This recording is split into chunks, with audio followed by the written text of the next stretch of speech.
having to actually produce something and make a payroll and ramp up production in tough times and cut back and live within their means when times are lean, they're just used to spending other people's money. So yeah, I think it would be very healthy for a politician to kind of have come from the private sector. I'd like to see politicians on the federal level too to have sort of come up in the ranks in terms of serving on the local level, you know, being involved in the local schools and city council and city manager or mayor or whatever, and then understood that all politics is local, and every decision that the federal government makes does affect our everyday lives and in our communities. But those who are there in D.C. for decade after decade after decade, I think they just kind of inherently, they become disconnected from the people whom they're serving, and that's part of the problem.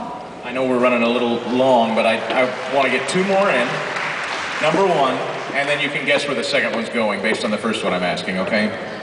It's going to be the question coming up. But number one, what's your vision? I mean, if you were to just paint the picture of the United States of America going forward, a lot of people feel we've broken the nation into disrepair as it is. Do you feel that way? And if you don't, how do we get back, or where do you take it? You know, I would feel some dismay and I would feel discouragement if we get beyond these midterm elections and we don't pick up some seats that can be filled by constitutional conservatives. I would feel like, man, maybe some of our efforts are for naught. Maybe we're still not getting that message out there about how important it is that we get constitutional conservatives in these elected positions to cast the votes that we need to put the country back on the right track. But because we see so many good candidates willing to put it all on the line today, I think all of us should feel optimistic about the future of America. And I do believe that the vision that so many of us have will be made manifest. We're going to be able to see this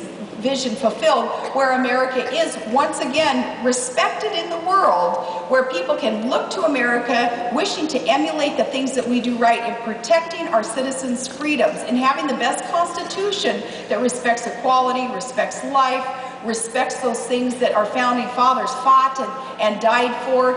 Other countries, other people around the world looking to us as that beacon, that shining city on the hill, and they then trying to emulate what we do here in this country, that we're not going to apologize for. The things that we do here in this country can truly make the world a safer place, because as more countries seek democracy, more countries are going to see the peace amongst us, because democracies don't go to war against each other. We can settle our differences on this globe peacefully. So the more that people can see that America is doing things right, the better. And that's my vision for the future of this country. So,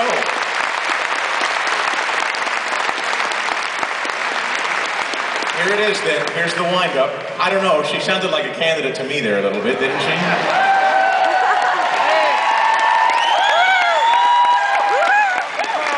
Would you consider at any level running for any office again? Would you consider making a run again, no matter, I'm not even going to peg you to the president question, but just a vice president, a governor again? Any office? Oh my goodness, well, I know that when Trigg starts kindergarten, those PTA positions are coming open again, so